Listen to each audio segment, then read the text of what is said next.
Buenas tardes. En este video trataremos la materia de fundamentos del derecho penal. Mi nombre es Fernanda Alexandra Bernal Muñoz y soy del grupo 203.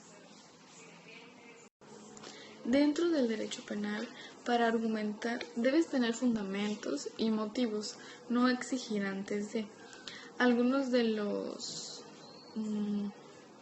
retos que tiene el derecho penal para mantener a la sociedad, mantener la paz, sancionar al criminal y además reparar el daño.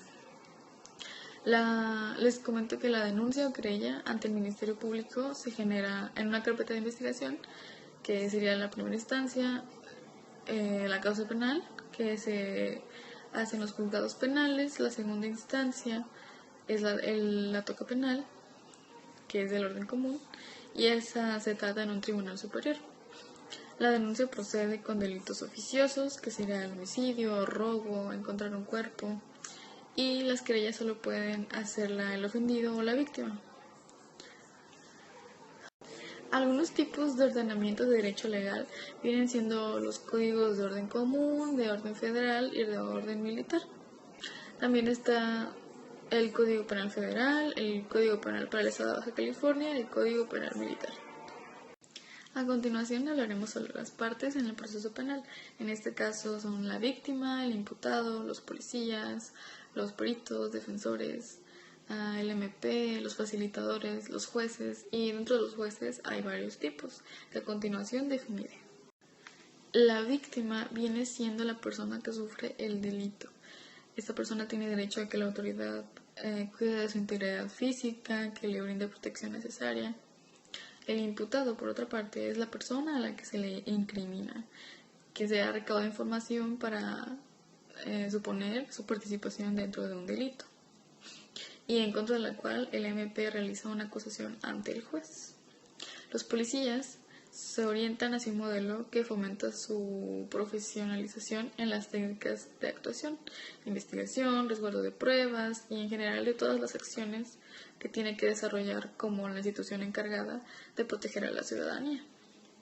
Los peritos son expertos en materia para investigar con métodos científicos y tecnológicos. Estos buscan obtener información necesaria para acusar al imputado. Los defensores son los que se encargan de la defensa legal del imputado. Puede ser un abogado particular contratado o un defensor público que proporciona por ley el Estado. El Ministerio Público es el encargado de investigar los delitos y llevar a juicio a quien se considere responsable de estos.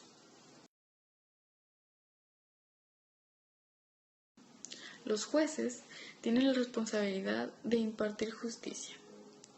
Deben hacerlo de forma completa e imparcial y garantizando el Estado de Derecho. Existen varios tipos de jueces. En este caso, de manera general se les llama órgano jurisdiccional. Son el juez de control, tribunal de alzada, juez de ejecución, y cada uno tiene un encargo diferente. También existen los facilitadores, que son profesionales cuya función es ayudar a la víctima y al imputado a encontrar soluciones alternas al juicio para llegar a acuerdos y resolver sus conflictos de manera pacífica. Ahora pasaremos a la denominación de los expedientes en las diversas etapas del derecho penal hasta la segunda instancia. La primera etapa será la carpeta de investigación. En este caso constituye el conjunto de registros que contienen las actividades de investigación realizadas por el agente del MP, auxiliar de policía y de los peritos, así como del asesor jurídico y del defensor. La segunda sería la causa penal. Esta involucra actos que son considerados como dañinos para la sociedad en su conjunto y son considerados ofensas en contra del Estado. Y también una causa penal se inicia cuando una persona presenta una denuncia o por una investigación policial. Y la toca penal sería el expediente de un juicio que se lleva a tribunales para su apelación o revisión. Es el resultado de un estudio que se hace de un caso y que es revisado por magistrados en la materia que se trate. Este se denomina también expediente en segunda instancia. El tema que toca son los tipos de peritos. Este tema es demasiado extenso, por lo que solo definiré a 10 de ellos. Para empezar, definirá el perito médico, que viene siendo el que examina a las personas y cadáveres para identificar cuánto tiempo llevan muertos, identificar la edad que tienen, las causas por las que murieron. El perito psicólogo forense es el que aporta sus conocimientos en los casos de violencia contra la mujer o integrantes de la familia, pueden ser niños, abuelos, etc. Y participa en las cámaras GESEL. Por otra parte, el perito psiquiatra forense es el que interviene en los homicidios, feminicidios, farmacodependencias o cualquier alteración o trastorno mental de un procesado. El perito odontólogo es el que se encarga de identificar por medio de los dientes la edad aproximada de un cadáver. El perito biólogo forense es el que examina muestras de contenido vaginal o anal para la determinación de espermatozoides eyaculados por el supuesto violador sexual. También analiza patrones de manchas de sangre. El perito químico o toxicólogo, como lo conocen, realiza el análisis de muestras corporales como sangre, orina, heces, contenido gástrico, etc. Y determina las sustancias tóxicas letales que se encuentren dentro del cuerpo, ya sea por medicamentos o alcohol etílico.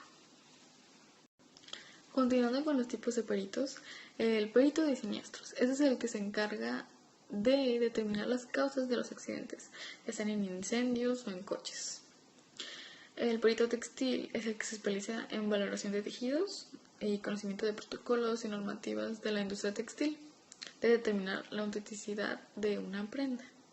El perito calígrafo es el que busca determinar la personalidad de un individuo basándose en su escritura y consiste en descubrir falsificaciones de firmas o de documentos. El perito económico es el que puede determinar fraudes económicos como préstamos concedidos de manera negligente, fraude bancario o asesoramiento irresponsable en inversiones. Continuamos con el tema pruebas en el proceso penal. Aquí hay diversos tipos de pruebas, como sería la confesión, los testigos, la inspección, la reconstrucción, la confrontación. La confesión vendría siendo la declaración voluntaria de una persona, que esta persona tiene que ser menor a 18 años, en pleno uso de sus facultades mentales, rendida ante un juez o el Ministerio Público y sobre hechos constitutivos del tipo delictivo. Los testigos están obligados a dar la razón de su dicho y deben ser citados para comparecer a declarar por medio de cédula. Es decir, a ellos les mandan un citatorio a sus casas. Si ellos no respetan el primer llamado, se les puede hacer una multa. El segundo llamado, mandan a una autoridad competente a sus casas. Y el tercer llamado que no cumplan, los pueden meter presos aunque sea 48 horas. La inspección es la autoridad que realiza una verificación directa de ciertos hechos a través de sus propios sentidos, con el objetivo de apreciar la realidad de ciertos hechos. La reconstrucción constituye un medio de prueba adicional, que consiste en la reconstrucción de los hechos en el lugar donde se cometió el delito. Cuando dichas circunstancias tengan relevancia, se requiere de la práctica previa de la inspección en caso de que se deba practicar en el mismo lugar donde ocurrieron los hechos y del examen de los testigos. La confrontación es la que viene al momento de recibir la declaración de una persona y esta se refiere a otra persona. Deberá ser de manera clara y precisa, mencionando de ser posible nombre, apellido, habitación y demás circunstancias que puedan servir para identificarle. Otra de las pruebas en el proceso penal es el careo, que se hace cuando dos personas dan una declaración y son completamente contradictorias, por lo que se vuelve a realizar esa declaración hasta que se estime lo oportuno o cuando surjan nuevos puntos de contradicción. Los medios de prueba no especificados que deben mencionar el artículo 16 del Código Federal de Procedimientos Penales del Estado de Baja California en las diligencias podrán emplearse, según el caso y a juicio de funcionario que las practique, la tiquegrafía, el dictáfono y cualquier otro medio que tenga por valor reproducir imágenes o sonidos, y el medio empleado se hará constar en el acta respectiva. También está la presuncional, que es la que consiste en las circunstancias y antecedentes que, teniendo relación con el delito, pueden razonablemente fundar una opinión sobre la existencia de los hechos determinados. Por ejemplo, si alguien se mete a robar una casa y ya estaba valorado que había robado un carro, entonces se tomará en cuenta que ya haya robado antes, por lo que a lo mejor su sentencia es diferente ante el juez. La documental. Es posible aportar en el proceso penal cualquier tipo de documento que aporte en las partes, siempre y cuando esté cumpliendo con el requisito de que sea idóneo para mostrarlo y para demostrar algo. Porque, por ejemplo, puedes mostrar cómo asesinan a alguien y si se ve la cara del culpable o de que está cometiendo el delito, podría demostrarse y podría servir para meterlo a la cárcel en ese momento. Los peritos. En caso de que se requieran conocimientos especiales para examinar personas, hechos y objetos, deberá recurrirse a un perito, porque, como ya lo he definido antes, ellos son expertos en su materia. Como último tema, hablaré sobre los testigos. Hay dos tipos de testigos que son desde el punto de vista jurídico y desde el punto de análisis psicológico. Primero definiré qué es un testigo. Es una persona que está presente en un acto o en una acción con la intención de dar testimonio de lo que ha ocurrido. Es aquella persona que es capaz de dar fe de un acontecimiento por tener conocimiento de él mismo. Es la persona que presencia y atestigua algo. Es una figura procesal. Esta declara ante un tribunal sobre hechos que conoce y que son considerados relevantes por alguno de los litigantes para la resolución del asunto. Desde el punto de vista jurídico tenemos 4 tipos. Sería el testigo presencial del hecho.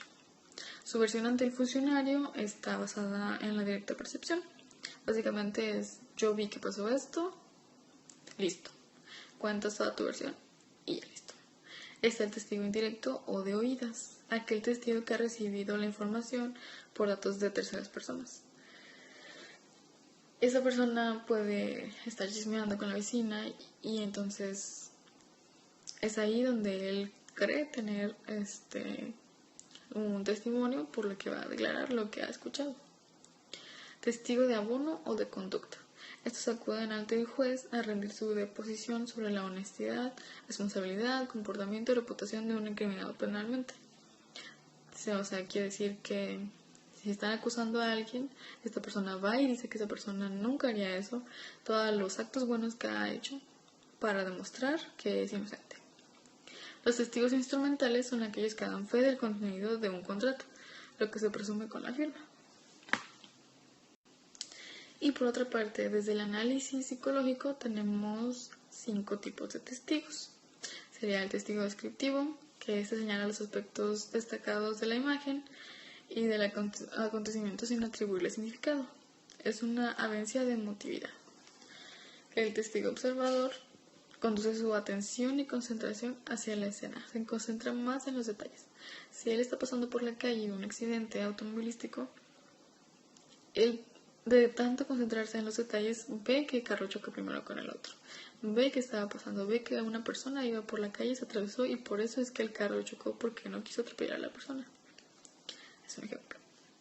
El testigo erudito posee un vasto conocimiento en todos los campos. Sin embargo, al divagar, descuida y desvía mentalmente los acontecimientos de los sucesos. De tanto que conoce, empieza a hablar de cosas sin sentido. El testigo imaginativo. Este descuida la observación y la sustituye por recuerdos personales, con tendencia hacia la afectividad. Es propenso a establecer comparaciones de sus vivencias con los hechos que presenció. Este es complicado porque puede que revuelva cosas y entonces termine diciendo algo que no es verdad sobre el imputado. El testigo emocional viene siendo aquel que reproduce sobre todo la emoción que emana de la escena misma. Además de esto tenemos al obstinado, al voluble, al tímido, el narrador, el vanidoso, el mentiroso, los mitómanos, los fabuladores, entre muchos otros. Y eso ha sido todo por mi parte. Espero que este video les sirva a alguien de ayuda. Lo dejaré público para quien quiera volver a verlo. En fin, esto ha sido todo por mi video. Espero sacar 10. Bueno, 100.